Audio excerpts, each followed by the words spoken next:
आत्मा का परमात्मा से कनेक्शन कट हो गया है और मल विक्षेप के आवरण की वजह से हम बाहरिया सुखों में भ्रमित हो गए और ऐसे भ्रमित हुए हैं अपने निज रूप की हमें पहचान नहीं, स्वयं का पता नहीं है। बोलनहार कौन है, चेतन आत्मा कौन है, लेकिन शरीर के नाम की वजह समझी रहे हैं। एक दिन आत्मा जब शरीर से निकलती है तो शरीर डेड पड़ा रहेगा और इस शरीर से कोई भी प्यार करना नहीं होगा। अटल सत्य है, एक दिन जाना है। हमें यह भी अनुभव नहीं है शरीर से पहले कहां थे और बाद में कहां जाएंगे। क्यों? क्योंकि हमें अपनी पहचान नहीं। संत इस धरा पे आकर के जीव को अपनी पहचान कराने के लिए आते हैं ताकि व्यक्ति श्रेष्ठ कर्म करे और ध्यान करे, अपने भीतर अपने तक पहुंचे, मैं कौन हूं। तो ही व्यक्ति ब्रह्म हो सकता है जब स्वयं का बोध होगा तो। इसलिए आध्यात्मिक यात्रा के साथ साथ हम एक जिम्मेवारी के साथ, प्रकृति जितनी सुंदर होगी, पर्यावरण जितना स्वच्छ होगा, उतना ही आम जीवन, हर प्राणी का जीवन बेहतर होगा। और हमारे साथ जमीन जायदाद नहीं जाती है, चाहे हम सोना के महल बनाएं तो भी नहीं जाएंगे, लेकिन आत्मा के साथ अनंत जन्मों का कर्म साथ रहता है। चाहे किसी जन्म में हमें हिसाब किताब लेना देना पड़े, वो देना देना होता है। कर्म के अलावा महापुरुष कहते हैं कर्म बांधता है, लेकिन गीता में कहता मेरे प्राण होके कर्म करोगे, वो कर्म बांधेगा नहीं, वो मुक्ति दिलाएगा। जैसे कि हम पर्यावरण को लेके जो कार्य कर रहे हैं, हम सब मिलके, एक व्यक्ति कोई नहीं कर सकता है। वैसे तो हम कई वर्षों से पेड़ लगा रहे हैं, लाखों पेड़ लगाए होंगे, लेकिन जब कोविड आया उस दौरान पर्यावरण अशुद्ध, पर्यावरण में बीमारियां, वायरस फैल रहे हैं एक दूसरे व्यक्ति को लेकर के, और ऑक्सीजन के लिए व्यक्ति वेंटिलेटर पे जाने लग गए। स्थितियां ऐसी खराब हुई, अफरा तफरी लोगों में मच गई थी। उस दौरान बेरी के अंदर जितने लोग थे रुके हुए, मैंने डीसी से कहा कि जितने भी लोग बेरी में आएंगे, प्रवासी या कोई भी आसपास के गांव को जिस व्यक्ति की जरूरत होगी, तो डेरे की ओर से, आश्रम की ओर से दोनों टाइम का भोजन या अन्य सुविधाएं जो भी स्वास्थ्य को लेकर रहेगी हम देंगे। डीसी साहब ने कहा कि बड़ी संख्या हो जाएगी। मैंने कहा कुछ भी हो, हमारे आसपास के गांव सभी तैयार हैं हमारी मदद के लिए और कोई दिक्कत नहीं आएगी। 1400 लोगों का भोजन पर डे दोनों टाइम जाता था। 500 लोगों से बंद हुआ था, शुरू हुआ था और लास्ट में 500 पे ही फिर बंद हो गया।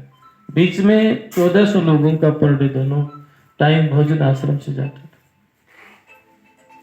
फिर कोविड पे हम मेडिसिन पे भी काम कर रहे हैं। सफदरजंग हॉस्पिटल से आश्रम के सेवक का फोन आया, एक डॉक्टर पूजा करके कोविड में के पेशेंट हो गए, रोने लग गए कि हमारे 5 सदस्य हैं, ज्यादा क्रिटिकल स्थिति है तीनों की।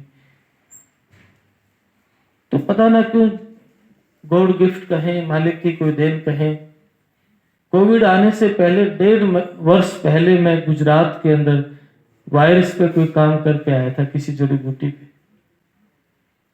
और वो जड़ी बूटियां मैंने बोरे भर के मंगा ली थी, वहां किसी टाइम पे काम आएंगी। संयोग ऐसा हुआ कि जैसे उनका फोन आया, मैंने कहा कि आपके पिता को भेज दो। वैसे आमजन का आना जाना बंद था, उसके पिताजी दिल्ली में SHO।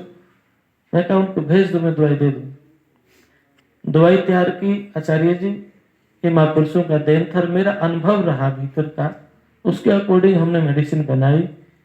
पहली दवाई ने, पहली खुराक ने जो स्थिति खराब थी जिन लोगों की, डॉक्टर साहब पहली खुराक ने उनका वायरल को उतार दिया। 1 हफ्ता के बाद उनकी रिपोर्ट नेगेटिव आई। पॉजिटिव और नेगेटिव रिपोर्ट मैंने सीएम हाउस को भेजी। मुख्यमंत्री से मैंने बात की सीधा फोन पे। मैंने कहा कि 5 पेशेंट कोविड के ठीक हुए हैं और मैं चाहता हूं कि हरियाणा सरकार इस फार्मूले को लो। मुझे नाम की भी जरूरत नहीं है, पर मैं चाहता हूं लोगों के प्राण बचे। सिंह साहब ने हमारी मदद की, लेकिन दवाई नहीं बनाई, अथॉरिटी दिला दी तुरंत मेडिसिन पे। मैं अगले ही दिन मेरे पास आयुष अधिकारी चंडीगढ़ और झज्जर डिस्ट्रिक्ट अधिकारी पहुंचे। वो सब दोनों मेरे परिचित भी थे। मैंने उनको बोतलें दी कि ये ले जाओ, पहले इस्तेमाल करो फिर विश्वास करो। तो उन्होंने वो दवाई दी और उस पर जो भी रिजल्ट देखे तो उन्होंने अथॉरिटी दे दी बनाने की। 10,000 कोविड के पेशेंट निःशुल्क मेडिसिन देकर के आश्रम की ओर से ठीक किया था, जिसमें 2-3 मुख्यमंत्री रहे, कुछ मिनिस्टर रहे। उनको मैंने जानबूझ के दवाई दी थी ताकि ये लोग इस मेडिसिन पे काम करवाएं। पैसे का कोई लालच नहीं था, ताकि लोग काम कराएं और आम जन तक पहुंचे। पर पता ना WHO का या और क्या दबाव रहा होगा, हम समझते भी हैं, आप सब भी इन बातों को अच्छी तरह समझते होंगे। उस दौरान मैंने 1 लाख पेड़ लगाने का संकल्प लिया था 5 साल के अंदर।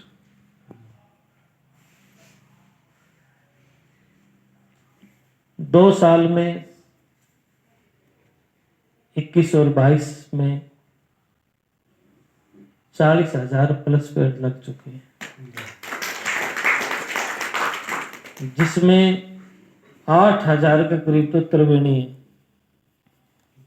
1500 त्रिवेणी एक साथ लगाई, 4100 त्रिवेणी पिछले साल लगाई, फिर कुछ 500 करके कई जगह पे लगवाई।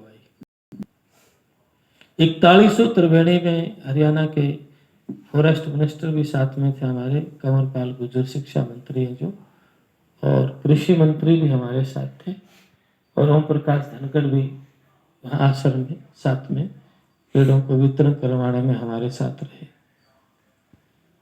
तो फिर कुछ दिन पहले एक मन में ख्याल आया था, क्यों ना इस बात को आश्रम से निकाल के आम जन तक पहुंचाया जाए, ताकि लोग स्वयं जिम्मेवार हों, जागरूक हों। हमारा जरा सा प्रयास होगा, सब मिलकर लगाएंगे, और एक एक व्यक्ति का दायित्व मिले कि 1 त्रिवेणी खुद लगाए। कंवरपाल गुर्जर ने कहा, शिक्षा मिनिस्टर ने कहा मेरे से, महाराज त्रिवेणी ही क्यों, ये भी एक विषय है।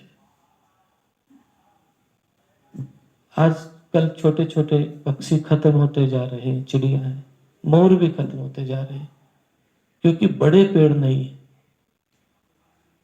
और फिर ये 3 पेड़ लगाने का मेरा ज्यादातर लगवाने के पीछे और भी भेद है।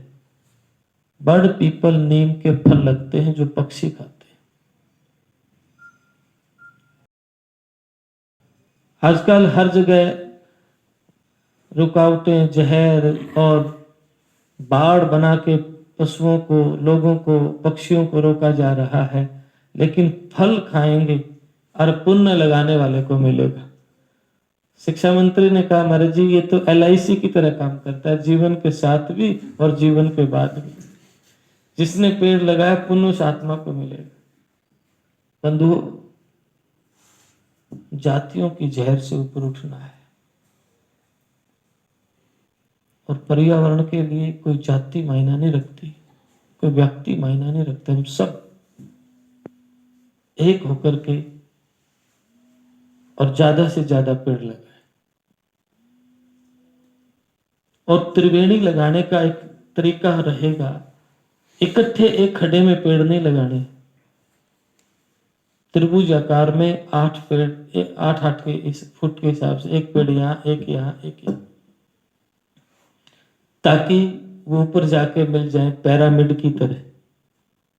और कोई आपके प्रयास से एकांत में पेड़ लगा होगा तो कोई बुद्ध पुरुष भी उनके नीचे बैठ के ध्यान कर सकता है। आंतरिक यात्रा व्यक्ति को अपने तक ले जाती है, और जब तक अपने तक नहीं पहुंचेगा परमात्मा तक नहीं पहुंच सकता है। और ये सारी यात्रा कराने के लिए सद्गुरु की जरूरत होती है। व्यक्ति वेद शास्त्र ग्रंथ पढ़ के कथावाचक हो सकता है, शास्त्र युक्त बातें व्यवहार कर सकता है, लेकिन आंतरिक यात्रा नहीं कर सकता। तो फिर हमने सोचा कि हम ज्यादा से ज्यादा पेड़ लगाने के लिए 8-10 जिलों में एक मंडली तैयार करें, और धीरे धीरे पूरा हरियाणा में हर जगह पेड़ लगे, हर गांव में हमारी त्रिवेणी लगी। तो आचार्य कुलदीप जी का मैं आभारी हूं, और ये कई बार मुलाकात रही तो इनके दिल में भी भाव था कि आप आए। नरवाणा में मीटिंग कर रखना चाह रहा था, फिर इन्होंने कहा यहाँ रख लो, तो मेरा भी मन होगा ठीक है, उझाना गांव में ठीक भी है, अच्छा भी रहेगा। मेरी माता श्री की जन्मभूमि है उजाना।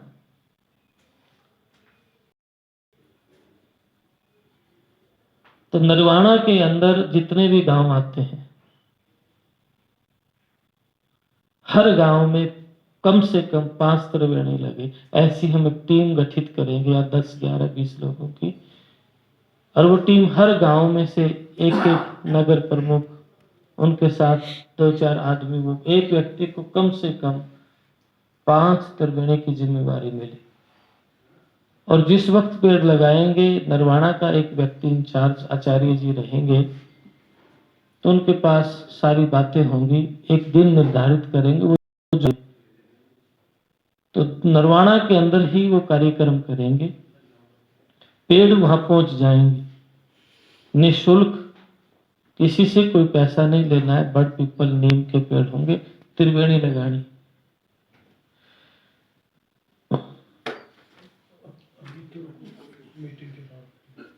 वहां से पेड़ जो भी नगर प्रमुख होंगे, जो हमारी कमेटी, हमारी एक टीम बनेगी, वो टीम अलग अलग गांव को वितरण कर देंगे, ताकि वो अपने अपने गांव में जाके लगाए।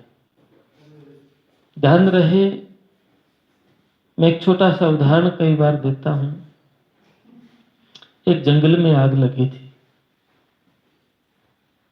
सभी पशु पक्षी भाग रहे थे, कभी कहीं कभी सब भाग रहे थे, भगदड़ मची हुई थी। लेकिन एक चिड़िया पानी की चोंच भरे और जंगल में डाल दे। किसी ने पूछा, चिड़िया क्या आपकी चोंच के पानी से जंगल की आग बुझ सकती है? चिड़िया ने कहा, मैं भी जानती हूं नहीं बुझेगी, लेकिन परमात्मा के दरबार में मेरा आग लगाने वालों में नहीं, आग बुझाने वालों में नाम लिखा जाएगा। आप समाज के लिए, राष्ट्र के लिए और पूरी पृथ्वी माता के लिए, संत है ना, संत हमारे जो ऋषि मुनि हुए हैं भारत के, वसुधैव कुटुंब, पूरी पृथ्वी मेरा घर है ऐसा कहा है। इतना विराट हृदय की भूमि है भारत, जो पूरे विश्व को अपना घर और परिवार कह सकती है। और ऐसा ही हमने कुएं का डड्डू नहीं बनना है। हमने पर्यावरण को बचा के सब व्यक्तियों के लिए काम करना, पशुओं के लिए भी, मनुष्यों के लिए भी, आम जन के लिए भी। और जो जातियों की, छोटी छोटी जातियों की हमारी चेहर बोल रहे हैं लोग, उनसे ऊपर उठना है। क्योंकि आत्मा की कोई जाति नहीं, शरीर की हो सकती है। आत्मा का कोई नाम नहीं है, शरीर का हो सकता है। और ध्यान रहे, जो यहां मिला है वो यहीं भी छूट जाएगा। शरीर भी, परिवार भी, जमीन जायदाद भी, घर, सब कुछ यहां भी छूट जाएगा। क्योंकि जो मिला है वो यहीं छूट जाएगा, लेकिन जो आप करेंगे वो साथ रहेगा। फिर आध्यात्मिक दृष्टि में संत इससे भी आगे कदम रखते, कर्म से भी मुक्त होना चाहते हैं। क्योंकि कर्म भी बांधता है। अच्छा कर्म अच्छी जगह जन्म हो जाएगा, बुरी जगह जन्म हो जाएगा। महापुरुष कहते हैं बेड़ी लोहे की हो, बेड़ी सोने की हो, बेड़ी तो बेड़ी है। बेड़ी से मुक्त होना है तो अध्यात्म ऐसा नहीं है कि मंदिर में बैठ के राम राम करें आंख बंद करके, नहीं। जब तक हमारे आहार व्यवहार विचार में वो राम का नाम नहीं आएगा, श्वास श्वास में मालिक का नाम नहीं आएगा, तब तक हम आध्यात्मिक नहीं। एक श्वास भी खाली जाता है उसके बिना, होश के बिना बेहोशी में जा रहा है, वही हमारा नुकसान है, हमारी हानि है, लोस है। स्वयं का एक एक श्वास 24 घंटे की बात की थी मैंने।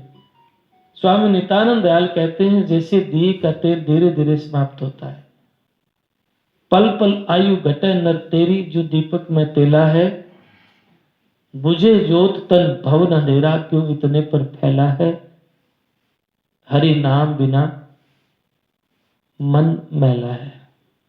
जैसे दिए का तेल धीरे धीरे समाप्त होता है, ऐसे ही हमारी सांसों की पूंजी भी धीरे धीरे समाप्त होती जा रही है और एक दिन समाप्त हो जाएगी। पंजाबी में कहते हैं मुक जाएगी। जैसे बच्चा जन्म लेता है, मां समझती है कि मेरा बेटा बड़ा हो रहा है, पर मां ये नहीं समझती बच्चे की उम्र तो रोज रोज कम हो रही है। जैसे कि ये जन्म है, ये मृत्यु है। एक कदम भी हम जन्म से मृत्यु की तरफ रखेंगे तो जन्म से दूर होते जाएंगे। इसलिए प्रिय बंधु, स्वामी नित्यानंद दयाल कहते हैं जिसने सब तज चालना, सो क्यों करे गुमान। जिसने सब छोड़ करके जाना है, वो गुमान क्यों करता है। सब छोड़ के जाना, तन मन तन परिवार धन दौलत जीवन भर कमाया, मुट्ठी भर काम नहीं आया, क्योंकि आत्मा के काम नहीं आया, हमारे काम नहीं आया। आत्म स्वरूप है। जब तक आत्म को जानेंगे तो परमात्मा को जान जाएंगे। इसलिए आप एक ऐसा कार्य करें, जैसे आपकी यहां पर्यावरण मंडली कर रही है। इनका तो पूरा जीवन, मैंने सुना है शादी भी नहीं की, इन्होंने तो पूरा समाज के लिए पर्यावरण के लिए दिया है। ये धन है ऐसे व्यक्ति। तो जैसे आपकी मंडली मैंने देख के बड़ा अच्छा लगा। अभी हम गुलाडी गांव से आए हैं, नारायणगढ़ से, ढाबी से। हमारे डॉक्टर साहब मलिक हॉस्पिटल से डॉक्टर सुरेंद्र जी हैं। पास में बैठे मड़ोधी गांव के सरपंच हैं, रोहतक से मेरे साथ रहे हैं। तो हम एक जिम्मेवारी समझे, हम भी अपने गांव को स्वच्छ बनाएं। कम से कम पेड़ तो इतने लगाएं कि हरा भरा हो जाए। मेरी तबीयत खुश हो गई है, मेरा मन बड़ा प्रसन्न हुआ आपकी लाइब्रेरी, आपके पार्क, आपके पौधों का प्रेम देख के। सच में ऐसे देख के प्रेरणा मिलती है। तो जो भी यहाँ आए हैं, संकल्प लेके जाएं। हमने भी अपना गांव को ऐसे ही स्वच्छ बनाना है, सुंदर बनाना है, और पेड़ देने की जिम्मेवारी हमारी रहेगी। कुछ भी ले लेना आप हरियाणा में,